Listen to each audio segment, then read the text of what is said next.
Tive que me Ok. trancar aqui dentro, vou morrer cozido aqui. Estou gravando, pessoal. Estou gravando. Vou ligar aqui o nosso cronômetro também. E vamos lá. Olha, já aproveito para avisar, cumprimentar todo mundo que esteja nos assistindo, cumprimentar meus coleguinhas, que eu já cumprimentei antes, mas a gente é falso. Oi, pessoal. Olá, turma. Só para lembrar uma coisa, o Cláudio já avisou, o Cláudio Babenco já avisou, nós vamos gravar. É gravado, mas tem o sabor da live, sempre, porque a gente não edita. Ligou a câmera, apresenta todo o conteúdo, desligou a câmera, sobe o vídeo. Ok? Estamos todos prontinhos. Gente, e aí? Anjos, Demônios e Marketing é um caos que a gente resolveu propor aqui, tá? Isso. Uma provocação. É uma provocação. Não é uma aula, é uma jam. E a gente vai lançar um monte de conteúdo, que é o mais legal, para um monte de reflexão mesmo, né? Tem muita gente aí lançando, dando soluções. Eu vou dar a solução. Cara, ninguém tem as soluções. As pessoas têm, no máximo, as perguntas, né? Muitas perguntas. Nesse tempo. Então a gente queria brincar disso. Para muita gente vai ser incômodo. Para muita gente vai ser divertido, né? Então, bora lá. Quem participa aqui é o professor Cláudio Babenco, essa figura. Aqui o embaixo? Professor Vard Marques. Eu não sei para como que vocês estão aparecendo. Vocês estão aparecendo aqui? O Vard para mim está embaixo. Aqui. Bom, o professor eu para mim estou em cima. Aqui, tá na tela. Aqui, que é o professor de barba aí, o simpaticão de barba. O outro professor Cláudio Moreno, que está aqui ou aqui, eu também não sei. É esse simpaticão aí grisalho, com as máquinas fotográficas chiquitérrimas atrás, né? E a gente começa a brincadeira dizendo o seguinte, né? Mitos.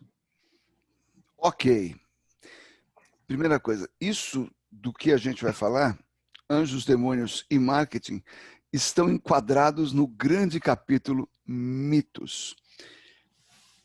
Mito tem uns 6 trilhões de definições possíveis, mas tem uma que é bem bacaninha. Mito é a explicação que uma cultura, veja, não é uma sociedade inteira, é uma cultura. A explicação que uma cultura encontra para um fenômeno que a sua ciência não consegue explicar. Então, assim, para os antigos egípcios, né, o deus que conduzia os mortos à outra vida era Anubis, e ele tinha o corpo de homem e cabeça de chacal. Por quê? Porque o chacal é aquele parente do cão, da família dos canídeos, que cava as sepulturas para comer os corpos ali enterrados. Então ele tem uma ligação íntima com a morte, portanto ele conduz os mortos à sua morada eterna. Isso é uma explicação mítica. Como é que o morto faz para seguir o caminho? Se ele nunca foi, ele não sabe o caminho. Alguém tem que levar. Quem? Quem está em contato com os mortos? Quem é? O chacal. Mas não é um chacal qualquer. Não, é um deus. Pronto, está construído o mito. Um mito dos deuses gregos, né? São cheios de mitos. Não confundir mito com lenda. As lendas são as histórias que a gente conta a respeito dos mitos. Tá? Então, por exemplo, você tem a deusa da sabedoria, Atena, que ela vence, por exemplo, ela vence toda vez que ela entra em confronto com o deus da guerra, ela vence. Por quê? Porque Ares, o deus da guerra, ele é o deus da porrada, ele é o deus do campo de batalha. Ela é a deusa da sabedoria, é a deusa da inteligência, portanto, da estratégia. Daí ela venceu os combates. Por que a gente fala que uma... desculpa, tá? Mas tem algumas coisas que eles são os professores da área, não eu. Por que a gente chama uma estrela de cinema de mito? Sabe qual é o mais legal? É que eu tomei fôlego para dizer, temos os mitos modernos. Nós vamos entrar por esse caminho também? Não, a gente vai rápido, porque está só localizando. Não, isso aqui é só para dar uma ideia. Estrelas de cinema, da música e tal. Por exemplo, 2 grandes mitos do século XX eram Marilyn Monroe e Elvis Presley. Né? Ela, atriz e cantora, ele, cantor e ator. por que os mitos? Porque eles acabam reunindo uma série de qualidades e as pessoas vão ficando tão fascinadas com essas qualidades que acabam não acreditando, mas investindo na ideia de que essas pessoas são acima do normal. Então, vejam só, Elvis e Marilyn, os dois eram muito bonitos, os dois tinham Carismáticos. uma sensualidade. Carismáticos, né, velho? Isso, carismáticos, porque eles tinham uma sensualidade que, apesar de muitos tentarem expor essa sensualidade, neles era muito natural. Os dois eram muito bons no que faziam, e aí você junta todas essas qualidades numa pessoa só, e você coloca... outra coisa, eles não eram da Indonésia, eles não eram do Congo, eles não eram da Bolívia, nem do Brasil. Eles eram dos Estados Unidos, anos 50 até o comecinho dos anos 60, no caso da Marilyn. Pegaram principalmente os anos 50. E aí? Opa! Eles estão no país que mais trabalha a indústria cultural. Então, estão acreditando que a Marilyn é um mito, ela está acima das outras atrizes, não pela sua qualidade como intérprete, mas por umas qualidades que a gente não consegue explicar, mito.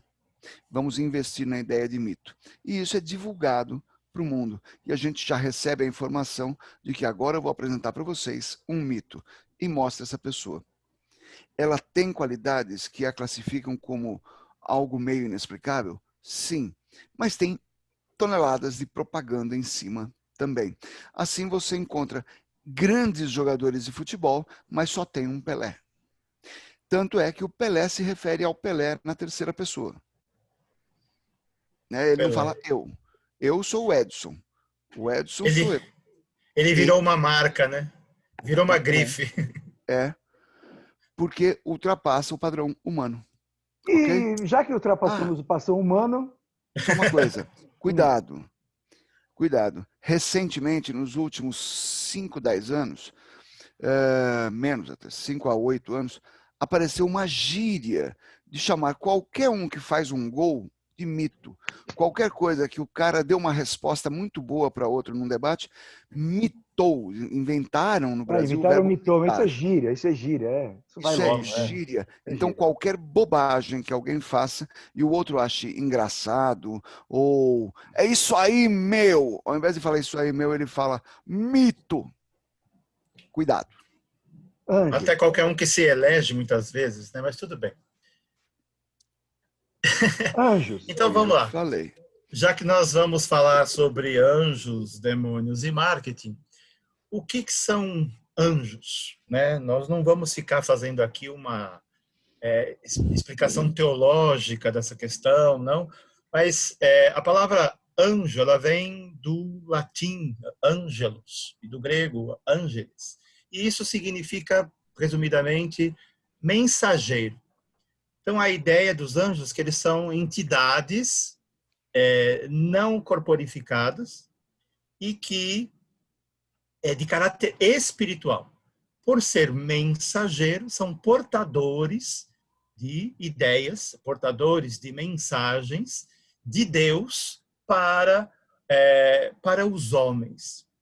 Então, os anjos, eles estão presentes no texto, no Antigo Testamento, presentes no Novo Testamento, mas, como eu disse, eles têm uma atuação importante, mas não é de primeira linha, de primeiro plano, digamos assim. Não tem uma representação física, porque eles não têm uma corporificação. No entanto, nós temos aí no próprio fundo uma imagem mostrando um anjo.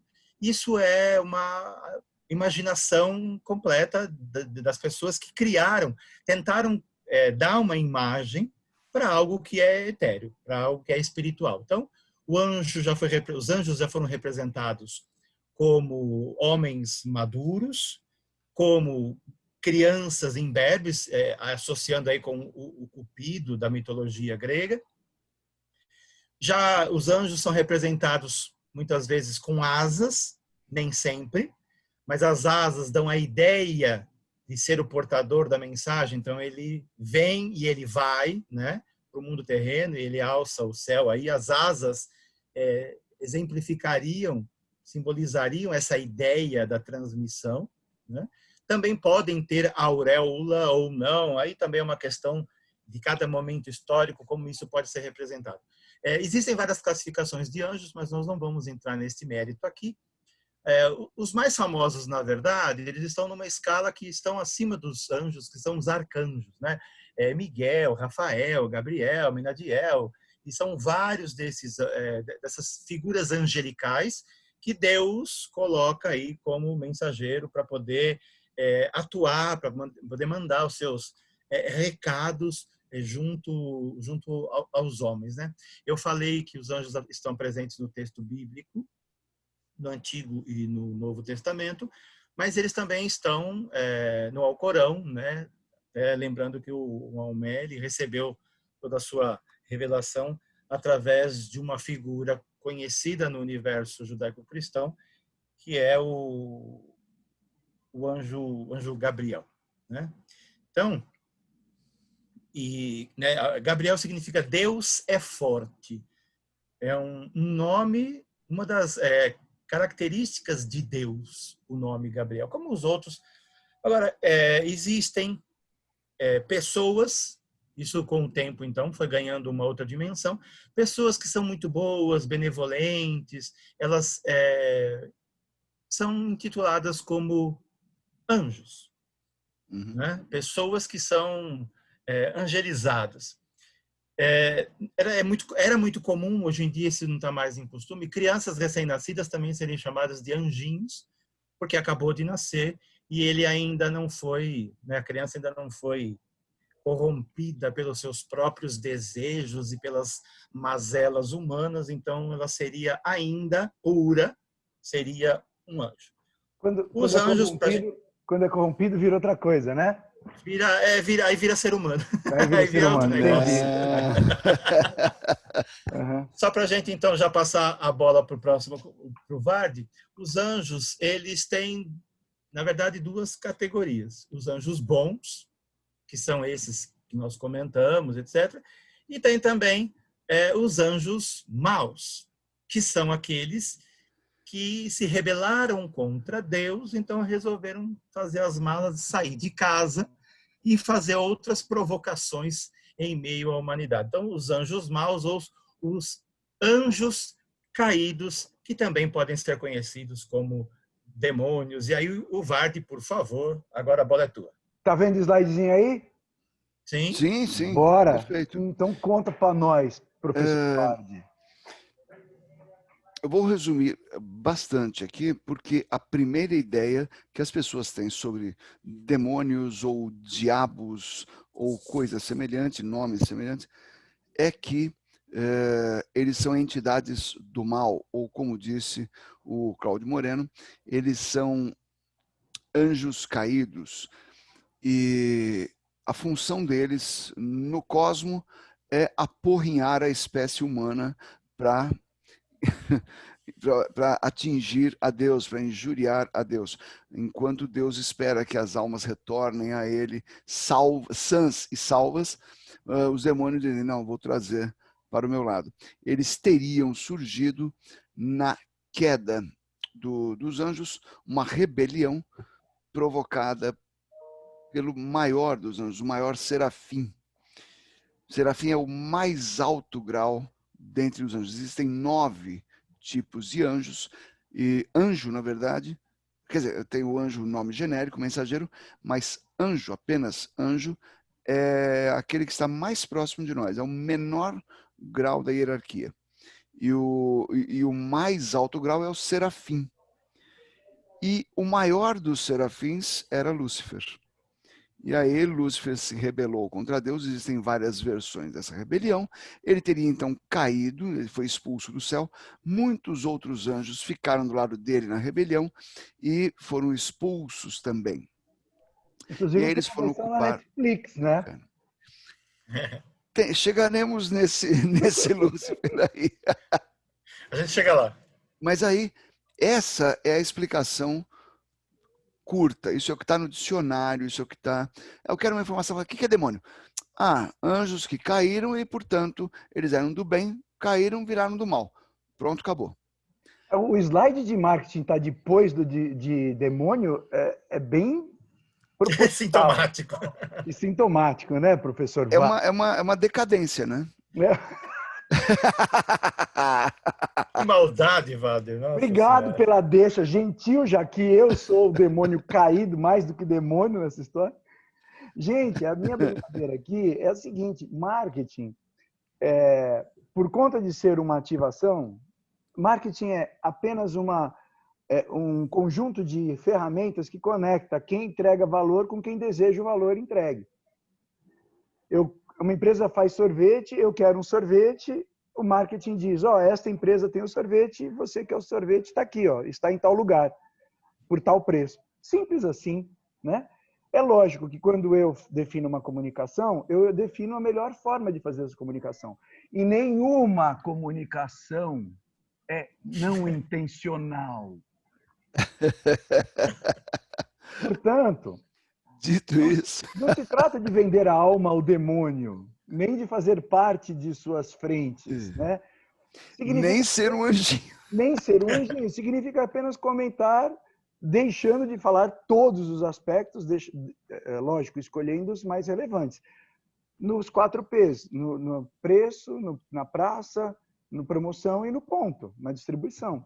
Então, a melhor ativação é o produto certo, no lugar certo, para o público certo, no preço certo, da forma certa. Esse é o clássico de marketing, entendeu? Então, assim, marketing é uma ferramenta necessária que todas as empresas precisam, só que o popular destruiu o conceito e virou, isso é tudo marketing. Uhum. E isso nos lança para uns conceitos mais complexos, né? Então, vamos lá. Desenvolve. Estou trazendo para vocês aí a ideia do Tupã e do Anhangá. Isso é uma referência, né, dos primeiros habitantes aqui do território brasileiro, que aqui estavam, que tinham um conjunto bastante complexo de crenças de caráter religioso.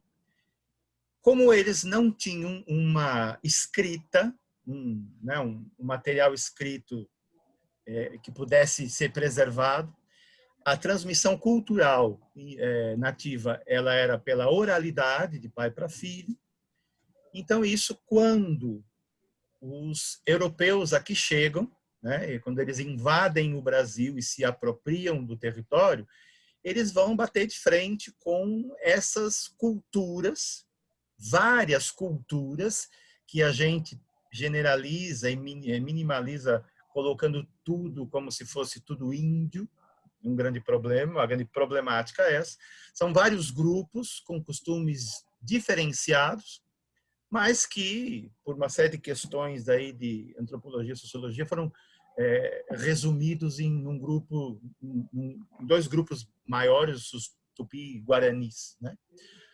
A variedade cultural e linguística deles era bastante grande. Agora, quando chegam os portugueses, né, os colonos e os jesuítas, eles entram num território para se apropriar desse território, mas o território tem dono, então a gente precisa dar um jeito aí de dominar esse pessoal. Então, vamos tentar compreender como é a cultura deles, quais são esses padrões culturais, para que a gente possa se introduzir aí nesse meio. Então, eles vão perceber que os índios tinham uma cultura muito naturalista, suas divindades eram ligadas às forças que regem a natureza, já que eles viviam em meio à natureza. Por isso, principalmente pela ação jesuítica, eles vão fazer uma simplificação, uma redução, para que o próprio português pudesse entender o princípio e converter o princípio indígena ao conteúdo teológico, né, católico, cristão católico. Por isso, a divindade criadora, com energia criadora, que era nominada como Tupã pelos indígenas, veja, uma uma divindade, não necessariamente um Deus, mas uma força, uma energia, um princípio criador. Ele foi associado, então, como um criador a Deus. E a divindade, que era da mata, da natureza, que protegia a natureza, as plantas, os rios, as árvores, a caça, né, os animais, a entidade Anhangá, ela era uma protetora da natureza. E nessa de ser protetora da natureza, nem sempre o Anhangá favorecia os seres humanos, que eles eram interventores para causar problemas, muitas vezes, para os animais. Então, a Anhangá atrapalharia a caça, dificultaria a agricultura, uma série de questões aí.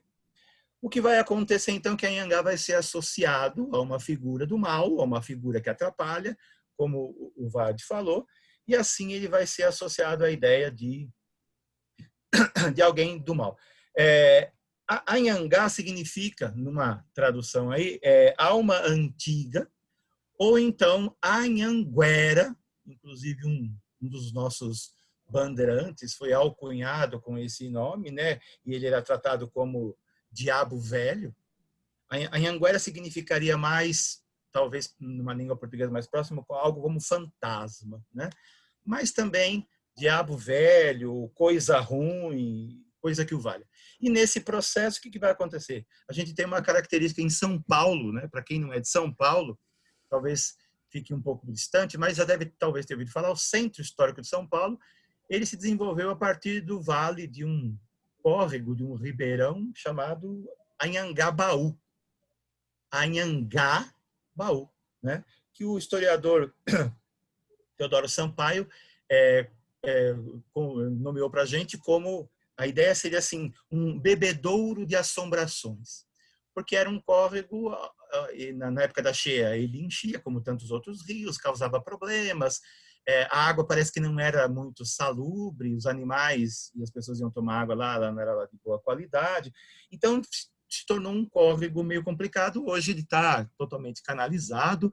O que restou para nós é o vale do Anhangabaú. Esse negócio, essa descrição me lembra o Exu, né? O Exu tido como mal, tudo mais, na Umbanda, e que na verdade ele é o grande xerife, ele cuida do terreiro, uma coisa assim, não é? Eu não sou versado na religião, mas eu entendi isso. Sim, é o que sim.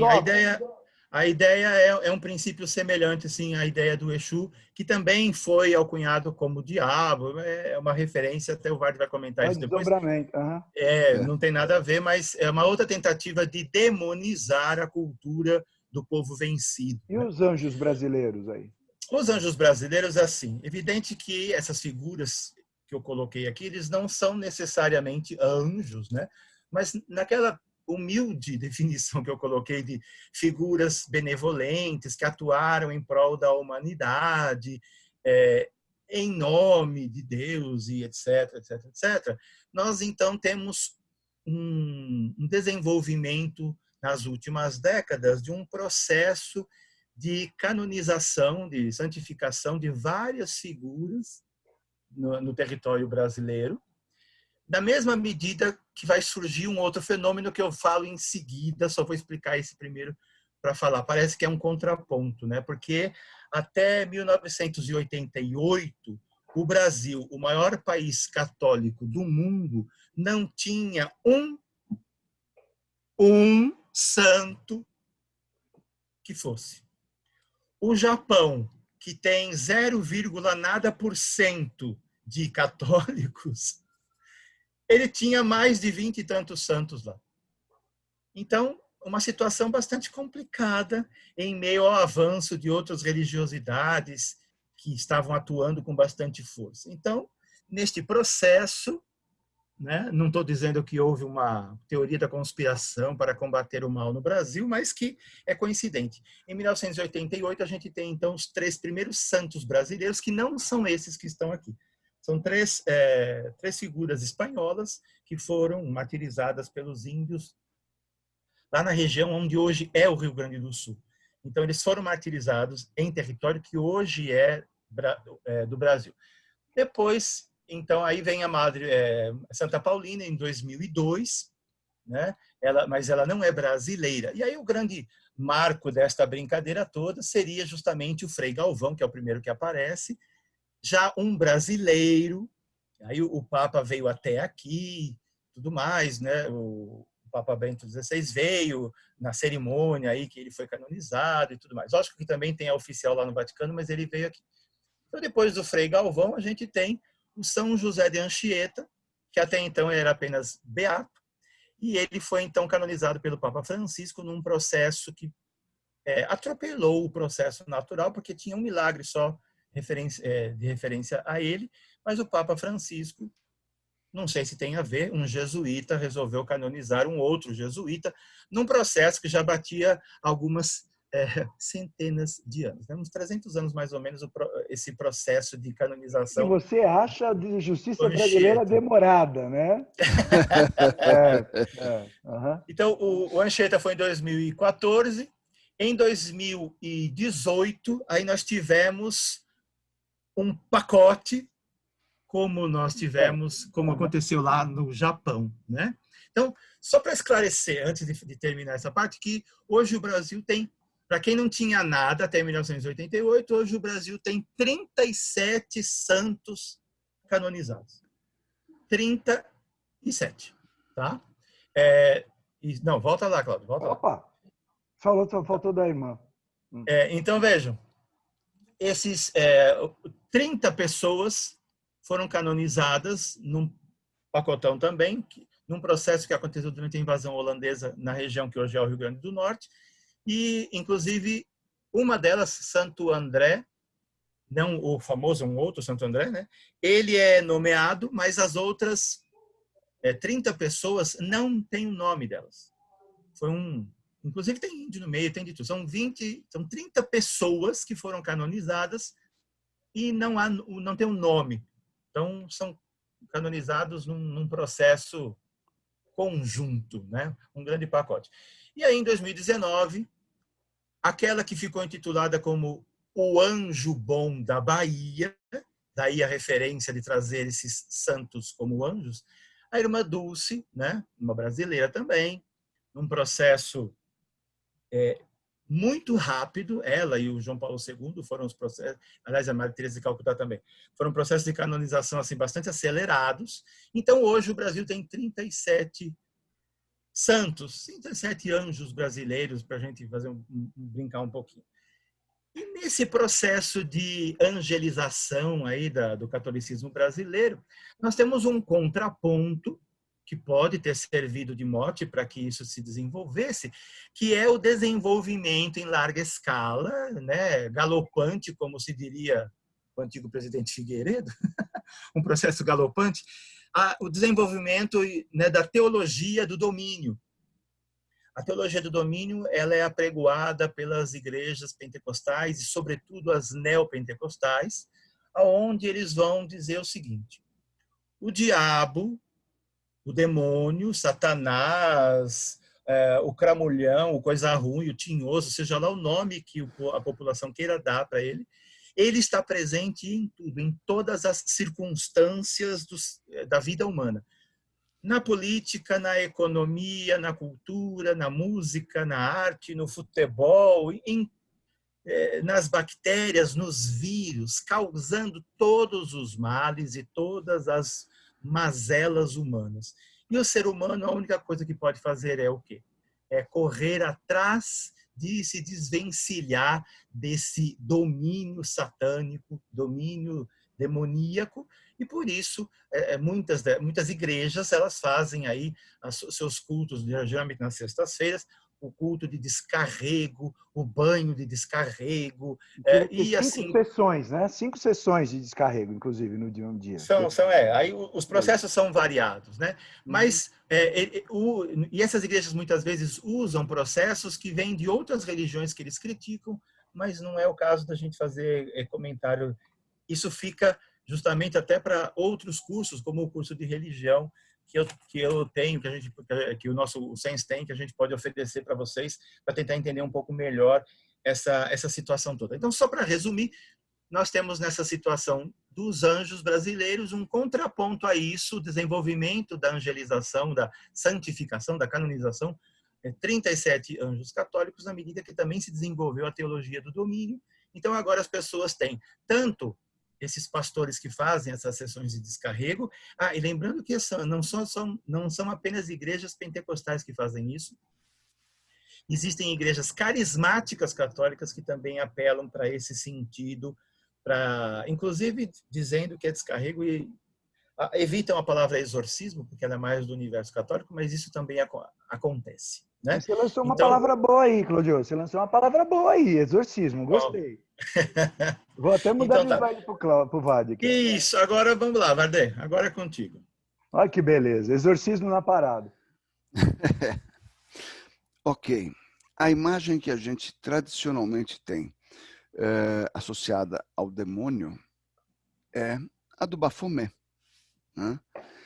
Cabeça de bode, esse corpo andrógeno com seios, mas com a cabeça de um bode macho, asas, o caduceu de Hermes entre as pernas, com as cobras trançadas, os pés de bode, nossa, ele é uma figura demoníaca por excelência. Mas a imagem que deve ter sido a imagem de Lúcifer, muito possivelmente era mais próxima do ator que faz o personagem Lúcifer na série de mesmo nome. Como eu disse anteriormente, demônios fazem o mal. Para quem? Por quê? Que cultura? Que povo? Que época? A palavra demônio e a palavra diabo, a palavra demônio não significa uma entidade que faz mal. A palavra demônio vem do grego démon. E Sócrates dizia, o meu démon aqui está me mandando calar a boca, o meu démon aqui está me dando uma ideia, etc, etc. Esse démon era a intuição, era uma entidade, um espírito que acompanhava as pessoas e não era mal. Isso até a chegada do cristianismo. Diabo, do latim diabolo, do grego diabalen, significa aquele que mente, aquele que frauda, aquele que engana. Então, também não está se referindo a um espírito do mal. Satã, e o nome derivado Satanás, não significa demônio, no sentido que a gente está falando. Não significa ser do mal, significa inimigo. Shetan, em hebraico. É o inimigo, é o adversário, é o outro. É aquele que não é dos nossos. E quem não é dos nossos, quem não está comigo, está contra mim. Então, demônio. Diversas culturas têm os seus demônios. Mas há culturas que não têm. O que não quer dizer que elas não tenham a ideia de bem e mal. Veremos isso daqui a pouco. Veremos daqui a pouco. Voltemos lá para o Baphomet, que ele inspira. Baphomet inspira. Baphomet inspira. Já estamos em 33 minutos, meus caros. A gente achou que ia Certo, falar 40 minutos. Tudo bem. Certo. Mas eu tive um anjo que tomou conta de tudo e falou meia hora. Então agora encarne o Lúcifer.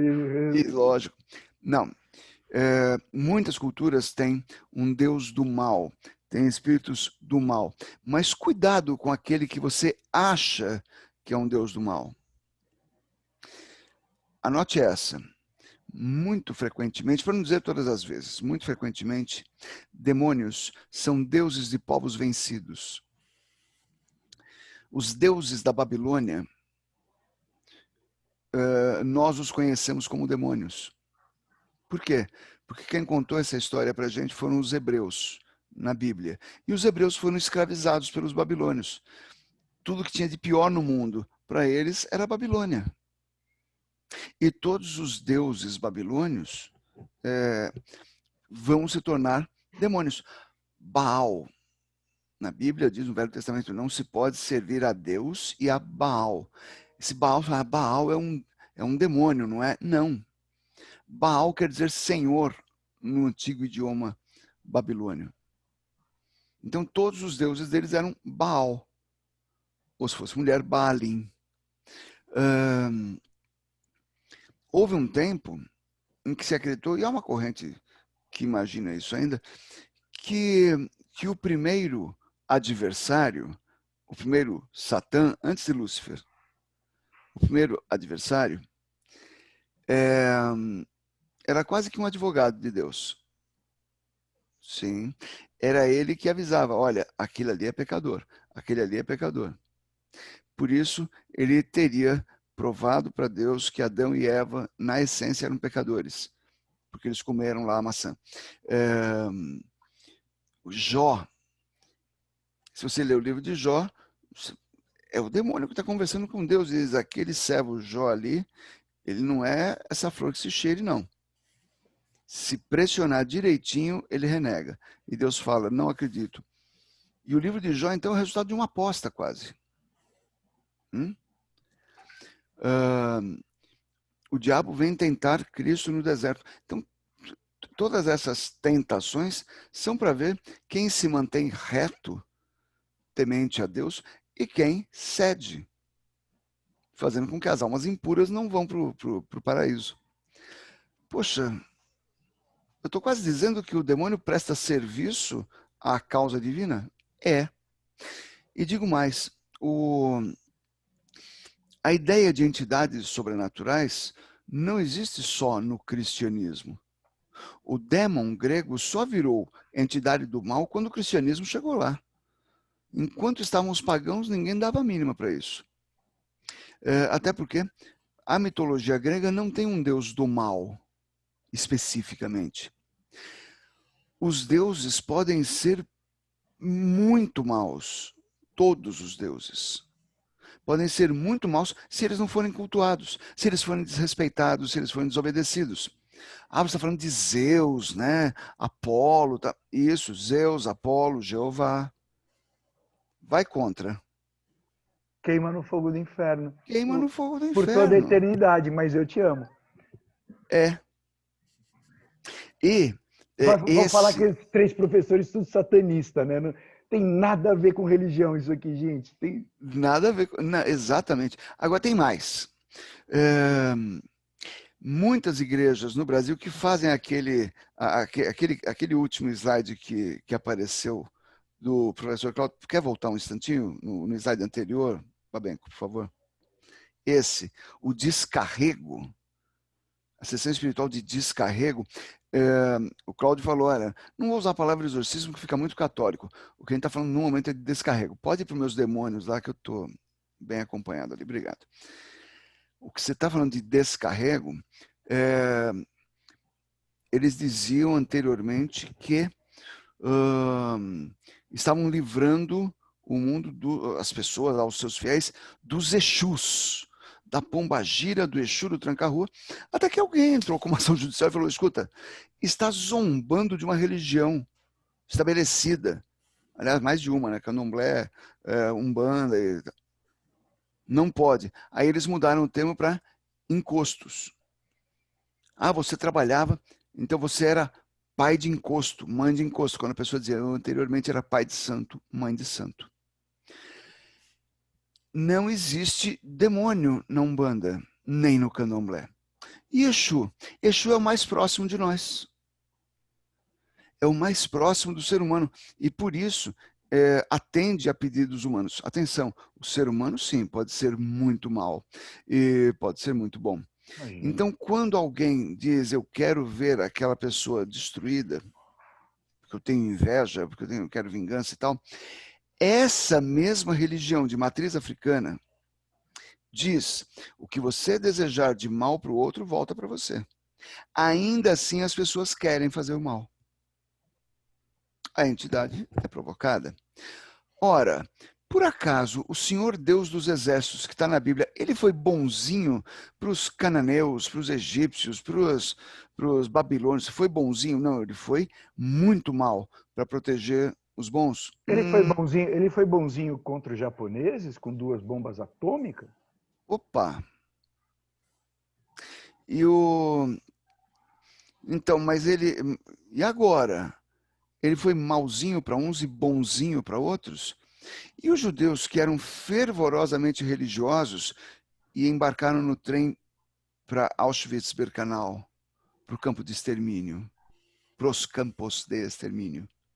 Posso trocar de slide agora? Porque senão você vai brigar comigo de novo. Vai embora, vamos lá. Agora sim. Pois é, agora sim a gente vai falar de bem e mal. Isso daí está no ser humano. As culturas têm lá, olha, existe o mal, tá? Isso sim, todas as culturas têm. Elas podem não ter uma entidade específica para isso, como os gregos não tinham, como os romanos, por exemplo, tinham. Tinham a lâmia, que era um espírito que hoje é o que se chamaria de encosto, de obsessor e tal, que suga a energia de uma pessoa e ataca principalmente crianças. Beelzebu é o nome de um dos príncipes do inferno, não é? É o nome de um demônio muito conhecido. Pois bem, na Babilônia ou na Mesopotâmia não havia saneamento básico. Então, o lixo, os detritos e tal, geravam moscas, baratas, ratos e toda sorte de doenças que vêm do lixo. Então, eles rezavam e ofereciam sacrifícios para um deus, que eu já falei que é um senhor, né? É Baal Zabub, que os protegia dessas doenças. Quando a gente vai ouvir essa história contada por aqueles que foram vítimas dos babilônios, ele vai sair de Baal Zabub para Beelzebu, o senhor das moscas, que manda as doenças vindas da imundície. Mudou o sinal, de positivo virou negativo. Não saiu nem da mesma página. Esse símbolo que está abaixo de bem e mal, e esse slide foi construído assim, o bem está na parte escura, o mal está na parte branca, porque há a interpenetração dos opostos. Se os anjos fossem, e os anjos e arcanjos e figuras celestiais fossem necessariamente bons, eles não poderiam derrotar o demônio. Se eles fossem necessariamente, se os demônios fossem necessariamente enganadores, eles não se uniriam sob a liderança do seu chefe Lúcifer e etc. A gente está muito enganado no que se refere ao que seja bem e mal, demônios, seres que querem o nosso mal. Cuidado, você pode estar acendendo a vela para o santo errado. Esse logotipo eu acho especialmente muito bonito do ponto de vista gráfico, porque ele diz exatamente tudo. Além da interpenetração do bem e do mal, ele ainda consegue fazer mais um subdiscurso, né? Que dentro do bem existe um cerne de mal, e dentro do mal existe um cerne de bem, um pequeno ponto de bem. Eles, além de se interpenetrar, eles são compostos por. Isso é de uma competência gráfica, né, e semântica, né? E eles ainda estão inseridos dentro de um círculo que é uma das representações do sagrado, da criação. E de perfeição. De movimento. E fantástico. Não são retos. O slide que a gente colocou, ele é reto. Bem e mal são... E esses daí, eles são sinuosos. Exatamente. O bem avança para o mal, o mal avança. Cara, na boa, este símbolo sozinho no slide, 1 hora de conversa, né? Sim. Eu dou um curso inteiro sobre isso aí. Um curso inteiro sobre isso aí. E aí, já que o professor Vardy lançou isso tudo, né? A gente chega na nossa interseção, né? Que é isso, né? Isso é puro marketing, uma carga negativa. Seu marqueteiro, para ofender. Porque você é fake, você é mentiroso. Mentiroso que o professor já lembrou aí, né? Que é a artimanha do cramunhão. Do demônio. Então, quem mente... Mas, cara, a gente mente em publicidade porque são ferramentas. É o que se diz da faca. A faca não é má. É o que se faz com a faca que é mal ou não. Isso. Não é? Simples, bobinho, básico. Né? Mas, cara, marketing não cria necessidades. Eu não consigo criar, com todo o dinheiro, criar necessidade de um ser humano. Eu, Cláudio, não tenho necessidade de uma Ferrari, por mais lindas que sejam as peças publicitárias da Ferrari. É. Ah, você não tem necessidade porque você não tem dinheiro. Não, eu não tenho necessidade. Vamos admitir isso. Não tenho essa necessidade. Ah, eu preciso de um vinho de 20 mil reais. Não, eu não preciso, eu nem sou bebedor de vinho. Aceite isso. Que no mundo capitalista, talvez eu não necessite de tudo. Ah, publicidade é vender alma para o diabo. Não. Como um publicitário disse, é o encontro dela com o bem público. Por quê? Porque a gente leva a informação. Se eu refino a informação, eu lhe pareço mal, ok. Né? Mas tem um monte de gente que ouve uma religião e diz ela é má. Ouve a outra e diz essa é má. E uma diz da outra, olha, você deveria matar o outro ou destruir todo o outro porque ele não é um crente. Como se diz, para o Islã, o católico é um ateu. É. Só para começar a brincadeira. Né? Marketing estimula desejos que já estão lá, e por outras questões sociais. Quando você vai atrás da bendita air fryer, seja lá o que for, esses fritadora por ar quente, na verdade você está indo atrás de um medo inespacial de falta de saúde, de comer mal, de morrer porque comeu mal. Só que, no entanto, você coloca a batata frita pré-frita. Ah, mas agora tudo bem. Não é a ferramenta. Tá, você vai dizer, alguns marqueteiros vão colocar a batata frita como grande diferencial. Isso não é mal? Bom, isso é mal.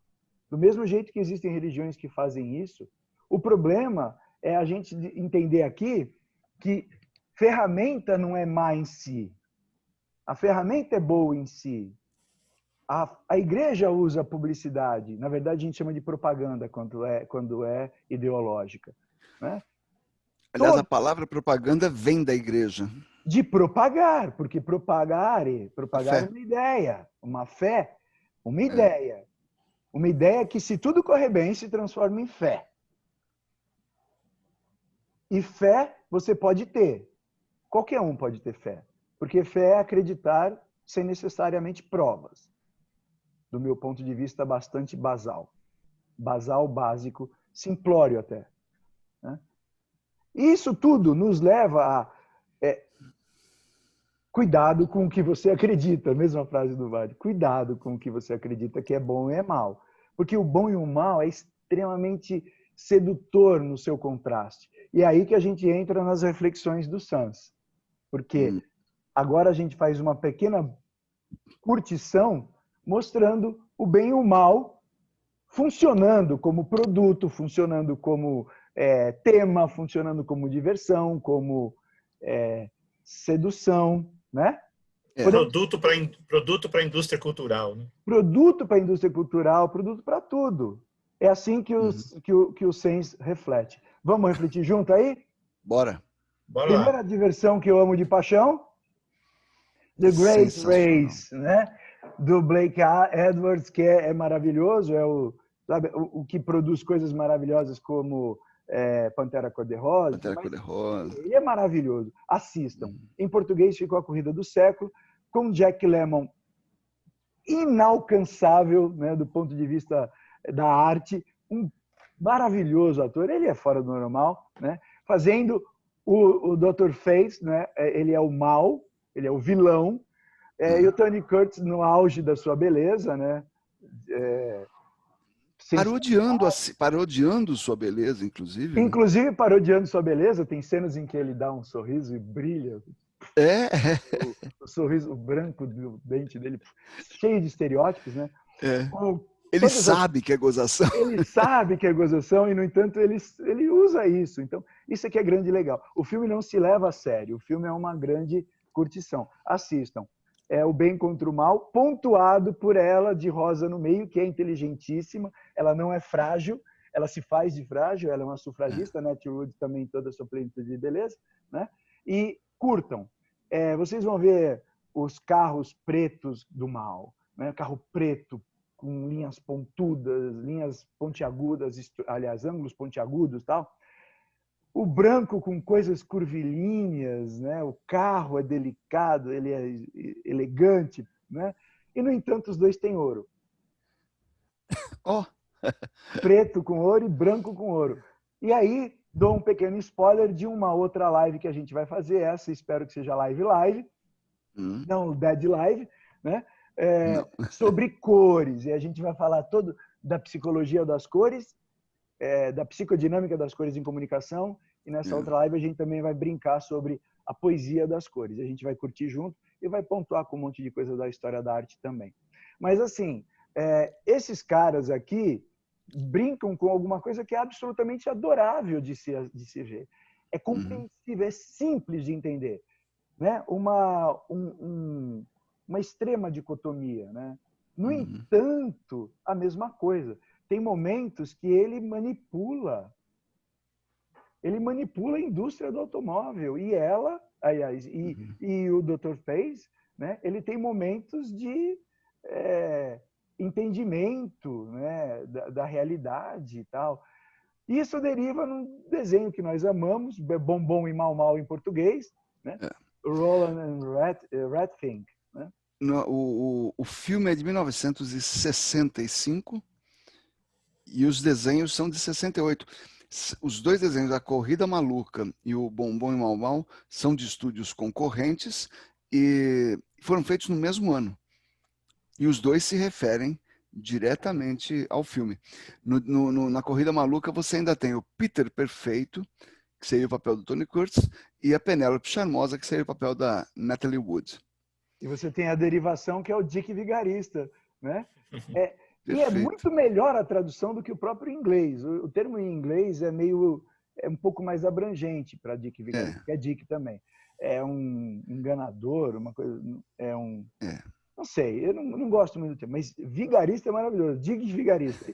E, no entanto, ele é genial, porque ele sempre está na Corrida Maluca, lembra? À frente de todos para conseguir ter tempo de fazer a tramóia e, no entanto, ela dá errada todas as vezes. E aí ele volta para a corrida. E quando a gente volta para a corrida, ele sempre está dentro da corrida. Com possibilidade. Ele é o melhor corredor. Disparado. Ele é vigarista. Mas ele é vigarista, é mais forte que ele. Então, o mal nele é mais forte. É muito divertido, é muito agradável a ele ser o mal. E, no entanto, e ele não é todo de preto, porque aí, como é uma versão um pouquinho mais pop, é bastante mais delicado. Mas aí toda coisa angelical aqui no Roland, com uma florzinha na mão e a auréola, e a velha e boa bomba, né, que a gente gosta de conhecer, aquela bola preta com um negócio pegando um pavio, fogo, né? Que o Batman, inclusive pop, do Adam West, corre durante 1 minuto, né, no filme de cinema para jogar, e ele não consegue jogar porque tem patinhos, isso fica para outro dia. Tem uma Jan falando disso aí, tá? Tem uma Jan falando disso aí. Escuta, aproveitando, passeie pelo nosso canal que você vai encontrar muita coisa legal que já está lá. Tem umas jams lá, né? Gente, Victoria's Secret, né, fazendo o uso do anjo caído, né, para vender produto. Por quê? Porque é extremamente sedutor, né? Porque o Lúcifer é sedutor. Sensualiza o príncipe da sedução. Sensualiza a figura angelical, demoníaca, né? Ou angelical, ó. Ou angelical. Mas a sedução tá tanto para lá quanto para cá. Mas percebam que só muda a cor. Só muda a cor. É que assim, não, aqui tem uns brilhozinhos, né? Não, eu quero dizer que as roupas angelicais são tão ousadas quanto as roupas safadas, demoníacas. Mas tem umas inspirações aqui nessa lingerie, nesse sapato, nesse calçado, uma inspiração gótica, talvez? Gótica. Gótica. Estranho isso, né? Então, assim... Gótica. Aliás, belo gancho. Belo gancho, que a gente já vai chegar lá, né? Você tem produtos que continuam curtindo essa coisa, esse anjo ou demônio, mas aqui inteligente, hein? aqui, todo perfume na prática só vende sex appeal, né? Beleza, sensualidade, sexualidade, né? Cheirinho não tem um conceito. Então, o que a gente faz? A gente usa, fala assim, olha, todo mundo tem momentos de anjo, momentos de demônio. E tá muito inteligente isso como marca. Porque para um produto que vende sex appeal, né, tá certíssimo. Porque ela é esse exemplo de um anúncio da Givenchy, né? Ela é absolutamente em um momento séria, comprometida, profissional. No outro momento, ela tira uma parte da roupa, fica com outra e faz um olhar enigmático e ela se transforma em alguma coisa demon. Demon do ponto de vista sedutor. Uma sedutora de homens que está no fundo ali a projeção do cara. Que vai ser mais um abatido por ela. Ela é poderosa. Isso é legal. Essa sensualidade tá para todo lado. Não tem sexualidade na sensualidade. E oferece a opção anjo ou demônio. Ou demon. E continua, temos milhares, separamos só algumas, mas temos milhares. Isso aqui é uma série recentíssima da Prime Original, da Prime Amazon, né? É original deles, Good Omens, né? Tradução, boas vibrações, não é isso? Emanações, né? Não. Good Vibrations. Presságios. Bons presságios, isso aí. Bons presságios. E é o evidente anjo com evidente demônio. Eles são ingleses, a série é inglesa, então ele está tomando um chá inglês, né? Como diria o nosso professor Penteado, um chá inglês, elegantérrimo, eu falei assim. E o outro, vamos tomar um vinho, que também é elegantérrimo, que é o logotipo, aliás, né, do nosso centro de inteligência lá, de excelência e estudos avançados. Né? Visite nosso site, o endereço vai estar aqui na descrição do vídeo. Visite nosso site e você vai saber um pouco mais sobre qual é o plano. scip.com.br. E aí, aliás, é o bem contra o mal. O texto original é do Neil Gaiman, um escritor inglês, autor da série Sandman, de Deuses Americanos, de Os Filhos de Anansi, que é muito, muito, muito bom, um escritor muito premiado, e é um grande contador de histórias e faz essa ligação de histórias que provocam demais nossa imaginação com um jeito muito bom de contar. Então, vale a pena. Falar em histórias que mexem com a nossa imaginação, do então, gótico aqui, ó, ao gótico... Senhores, deixa eu só falar uma coisa. Estamos com 57 minutos. Sim. E se nós lançássemos o gótico aqui e a gente suspendesse? Vamos lançar o gótico? Ok. Vamos lançar por que o gótico é sedutor, Claudio? Manda aí. Gótico e neogótico? Na verdade, a versão... Eu acho que essa não é a versão final que a gente queria usar, que eu queria colocar o Jardim das Delícias. Eles queriam colocar o Jardim das Delícias aqui, né? Do Bosch. Eu acho que essa versão acabou ficando lá na outra pasta. O gótico tem o nome gótico não foi dado pelos góticos, né? Não, o nome vem dos godos, que Quem deu o nome, quem chamou de gótico, foram os italianos, porque eles diziam, isso é coisa de godo, de bárbaro. Sim. De gente Sim. que não sabe fazer. Nós sabemos porque somos greco-romanos. Vocês são góticos. E como o gótico na Itália foi fraco, ele, né, quase que do românico já passou direto para o Renascimento, de certo modo, então isso era visto com maus olhos pelas mentes brilhantes do Renascimento, né? Mas o gótico ele é bastante interessante porque ele é fruto dessa visão de bem e mal, quando a Igreja Católica domina, houve a queda do Império Romano, uma desestruturação política generalizada, o surgimento dos feudos, senhores feudais, dos seus castelos, etc. Enquanto que a Igreja ela não desaparece, ela se reestrutura, e ela é uma das únicas coisas centralizadas, ainda que num poder distante lá em Roma, né? E ela consegue centralizar as ideias e os pensamentos das pessoas. Então, a igreja, na sua estrutura teológica, ela vai conseguir dominar as pessoas, porque para batizar, quando nasce, casar, quando une, e quando morrer com a extrema-unção, quem fazia isso era uma autoridade religiosa católica ordenada para isso. Então, a igreja que era o papel de ligação entre Deus e o homem.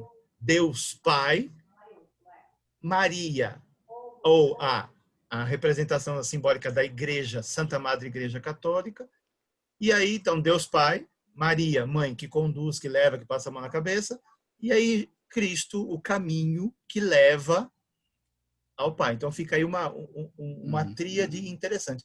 E o gótico surge nesse período entre a oposição de luz e trevas. A igreja domina, mas para dominar ela cria um universo fantasmagórico. É nesse processo que se desenvolve a imagem do demônio, que se avança no culto aos santos, essa visão mais popular para que a religião pudesse ser apreendida, compreendida e temida. Por isso é que eles vão criar esse universo, e uma catedral gótica pode ser vista como algo fantasmagórico, muito pelo contrário, é um universo de cores, internamente falando, né? Então, a gente vai precisar encerrar. Desculpa, fiz o papel do malzinho hoje. A gente vai precisar encerrar porque eu estou com 1 hora. Eu estava verificando se estava tudo certo, estava tudo gravado bonitinho. A gente vai colocar isso aqui certinho no ar, tá? Eu só queria que vocês encerrassem. Eu vou deixar. A gente vai lançar para uma outra conversa, dar continuidade a isso e chegar até onde a gente precisa chegar também. Porque eu não queria passar de 1 hora. Professor Vardi, considerações finais, 1 minuto para considerações finais maravilhosas sobre isso daqui, o que virá, e professor Cláudio, considerações finais. 1 minuto. Procurar entender como é que as culturas criaram as suas representações do mal explica como essas culturas achavam que elas eram. Procure conhecer isso e procure assistir os nossos vídeos, as nossas jams, porque a gente para aqui hoje, abrindo o gótico, a gente tem toda uma história para contar, acho que já vai dar para contar na semana que vem, sobre por que é que hoje em dia ainda tem gente que bate no peito e diz eu sou gótico. Tem uma razão para isso. Aliás, um monte. Acompanhe-nos que você não vai se arrepender. Obrigado. Cláudio Moreno. Beleza.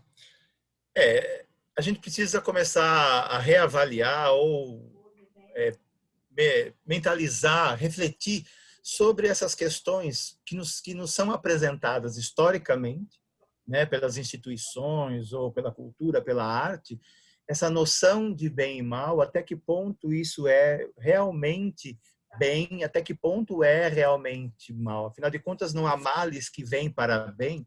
Então, a gente precisa realmente relativizar isso nesse processo para poder compreender, não se vitimizar, ter uma atitude proativa nesse processo e não ficar como uma vítima, né, para poder avançar sobre isso. E realmente a gente vai dar continuidade com essa questão de bem e mal nesse processo da cultura, da indústria cultural no próximo vídeo. E a gente tem muitas outras falas, muitas outras farras que a gente faz aí discutindo e fazendo essas reflexões do sense. Valeu, pessoal. Meu pequeno encerramento é aproveitando esse gancho dos dois maravilhosos aí, grandes professores que eu amo de paixão.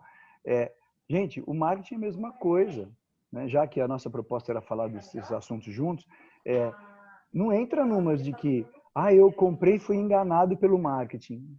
Por favor, né? Você é um ser senciente, você pensa, você pode avaliar, né?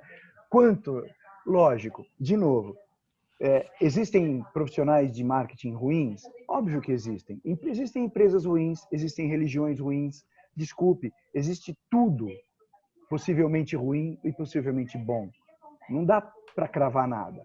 Então, o que nós deixamos aqui, espero que tenhamos deixado no de hoje, por favor, um olhar ingênuo sobre o mundo é impossível hoje em dia.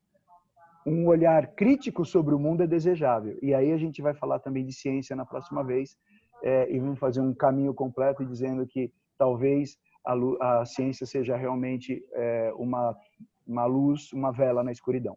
Tá? Fica aí a dica. Beijos do Claudinho aqui. Moçada. Obrigado, Valeu, pessoal. gente. Vou encerrando Falou. aqui. Bye, bye. Tchau.